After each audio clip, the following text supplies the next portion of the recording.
Good morning and welcome to episode 22 of Wake Up West Orange. According to Angie this morning, today is an eventful historic day.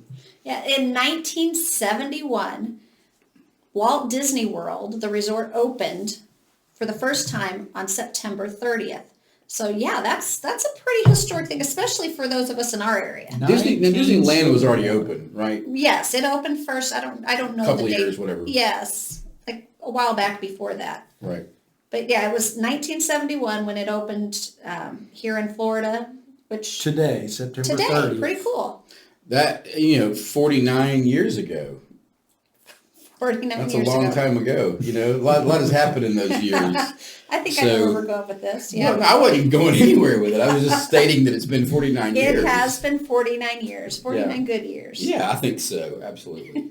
Tim was born in 1971. Yeah, and a lot of other more important things than that happened that year. Two of those being... Are you talking about more important than you being born Yes. or Disney? Well, both. It probably depends on if you like Disney or not. But yeah, I meant I was born, yay, whatever. But Starbucks also started in 1971. Like officially is, I think, a location. The guys that started Starbucks actually sold tea and coffee out of a trunk of a car. I didn't know that. And then went around and tried to, pitch this thing and finally ended up with a brick and mortar kind of thing. So, and it was called Coffee and Tea for a while, I think.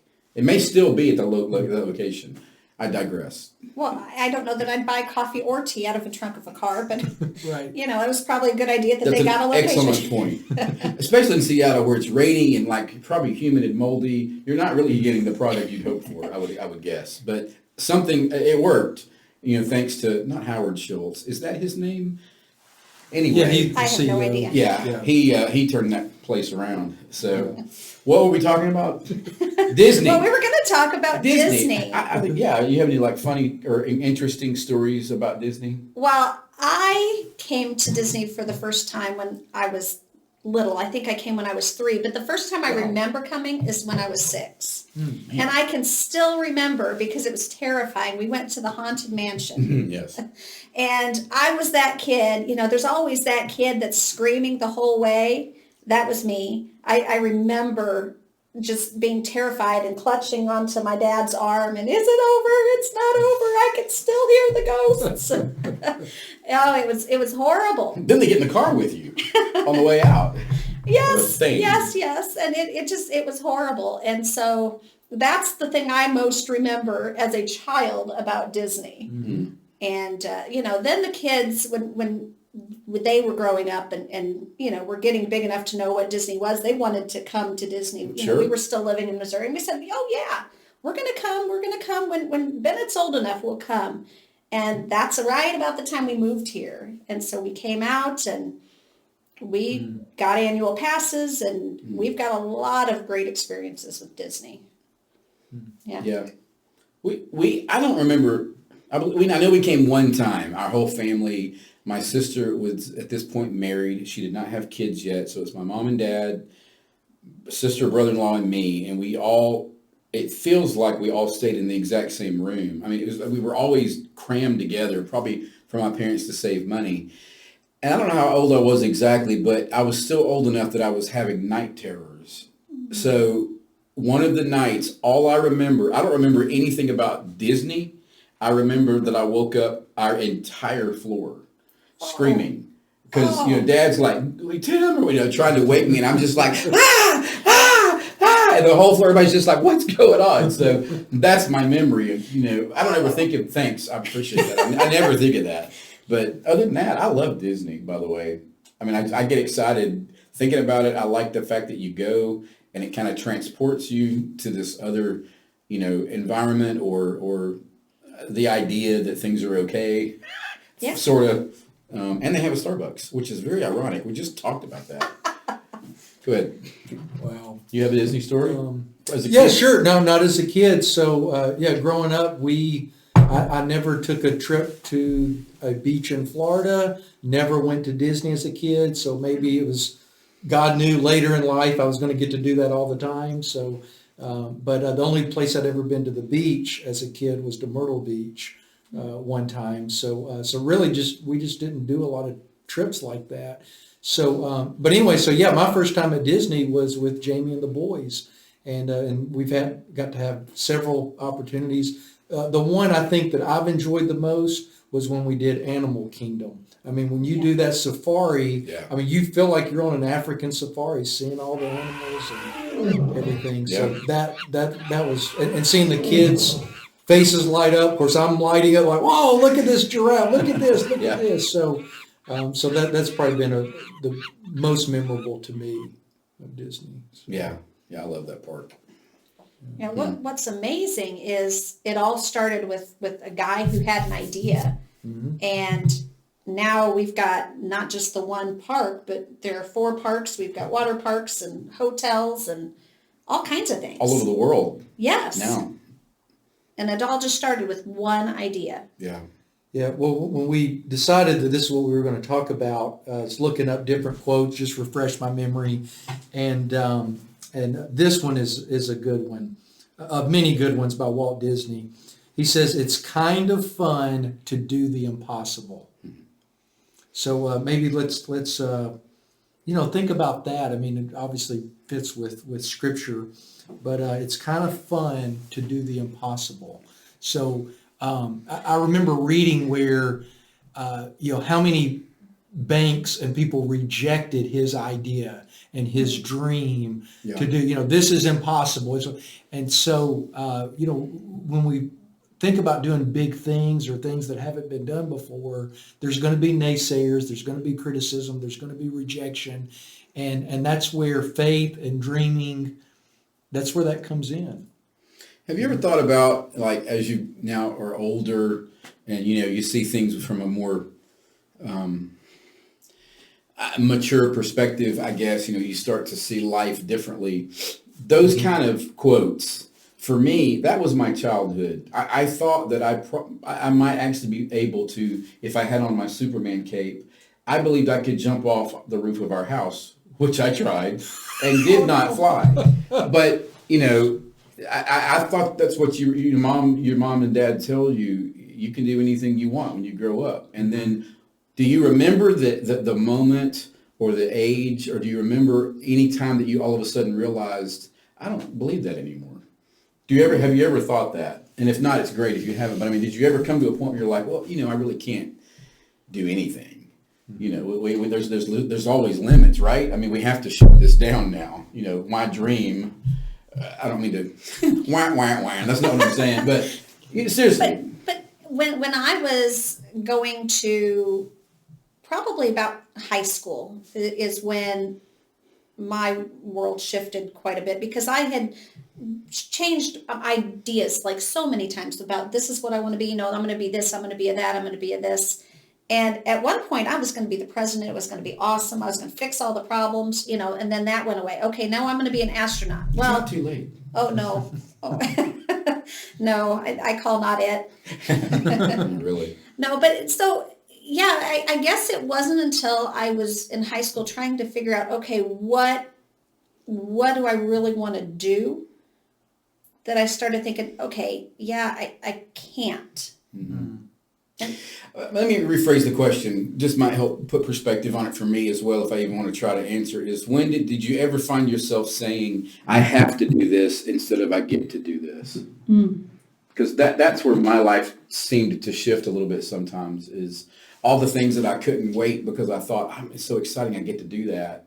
And it turned, and now I'm like, well, now I've got to show up at a job-ish and I'm so responsible. We have all these responsibilities and bills and all that.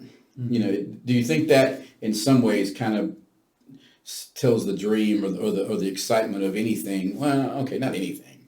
Mm-hmm. I don't know. I think so. And is it possible to get it back? That's the part B of the question is, does it always have to then stay that way? Because I see so many people, they start raising their kids and they think, well, I didn't get to, so now you're going to do it, and they kind of live through their kids instead of maybe saying, well, I'm going to do it again too. I'm going to try again or something. Yeah. Yeah. Go ahead. Well, I just think that if if we are not so goal focused maybe, and we're focused on this is who I want to be instead of what I want to be, and we shift it to that, then that kind of helps to bring back the joy a little bit. Mm-hmm. And it helps to bring back that, oh, I get to. And I don't know, it kind of takes it away from where it feels impossible. Mm-hmm. What were you gonna? Well, I was just thinking about, like Tim's saying, for all of us, you have those days where it feels like a job, or just, you've got the task that you have to get done, or it's the part of the job you don't really care for. And, but I think, when you, especially whether it's parenting your own kids, but also working with other kids, that, I never felt like the 14 years that I went to school every day as a teacher and a campus minister, like it wasn't drudgery at all. Like it was exciting. And the most exciting things about ministry and working with people, I think any job that somebody has or vocation, hopefully they can see within that a large or a higher calling. But the reason that I love doing what I do is because you do see, it is fun and it is exciting. And, when you see people and their lives change and things happening, and just recently getting to visit with people here on our campus, the therapists that work with the autistic kids, and then they're like so thankful that we're just providing this space for this partnership. Yeah. So, when you see, when you see kids on campus and you see, just people's lives being changed, that, to me, it's fun, and it's fun when you see, a kid on this might scare people. It is a zip line over there on our It's not like playground, an eco zip line. but it's not where they take the, the young kid and they Yeah. hold on and themselves. There is a therapist walking with them, but they're sitting on a swing and they get a zip line across the playground. They have fun. I did it. Yeah. So anyway, but learning can be fun, ministry can be fun, life can be fun. And I do think we can all get sucked into those traps, like you were saying, like at some point, whether it's high school age, college, you start not dreaming anymore and not thinking about the impossible. So today is a great opportunity for us to reflect on Walt Disney and everything, and to think about, I think that was his. I don't know a lot about the history of him specifically. I just like going to the parks. Yeah. So let me restate or come back and say something about that. I know that I've heard stories where he loved walking around the park and seeing people experience what he always envisioned. This is what I think we could do here. And they went and just saw property. Yeah. And, then he's like, we're going to do this and this. And people thought he was crazy and there's never enough money and nobody will pay for it. And they open this thing and people walk in and they're just like, what just happened? How did I get here? And I feel like we, in some ways, are supposed to be, as ministers specifically, or pastors, or whatever word people choose to use for that, is you're kind of like caretakers in a way of showing people around what's possible in their life. And it's very easy to get off track, and if you vision it almost like a road and there's all these turns you can take, and you're like, well, yeah, but let's just keep, I'm telling you, it's right up there. If you just not take that turn, let's go this way. And we find ourselves getting off track too at times, I'm sure, and not getting bogged down in the minutia, like you said, he could see it, and it makes you wonder, how was he pitching it to investors? Well, there's going to be a mouse, and they're just like, right. And a castle, and they're just like, this dude's nuts, It's never been done. I know that, but it's going to be done. Yeah, that's the whole point. Right. And maybe that is the point, the whole impossible, that I love that quote from him for a lot of different reasons, personally, but also just for life, and that I think God is the same way. I'm not comparing Walt Disney to God, though maybe I kind of am, is that I think that's how God operates. God says, you have no idea what I've got planned up there. You've got this stuff going on in your life and it's awesome, but let's just keep going. There's more, a lot more. So, I think for us as a church, that's a good thing for us to, to imagine and reimagine, as we've been established for 90 years, to think about what is God, what new things is God wanting to do in our midst, and so that's definitely exciting. So any final admonitions or? Well, I think the slogan is it's the happiest place on earth. Mm-hmm. And I think that, happy is great, but joy is better. Mm. And I think that, we need to make sure that we've got that same joy. That happiness you get from going to the theme park is awesome and it's wonderful and I love it. I'm not saying I don't, but we need to live in that joy. And if we focus on having that joy and showing that joy to others, I think that that's what's going to attract others to Jesus, just like that happiness that they get at that theme park is what's going to make people want to come. Mm-hmm. So that's just my thought. I like that. Good. Yeah. Let's tap into joy and cultivate joy. Yeah. Thanks again for watching us, and we hope you have a great rest of the week.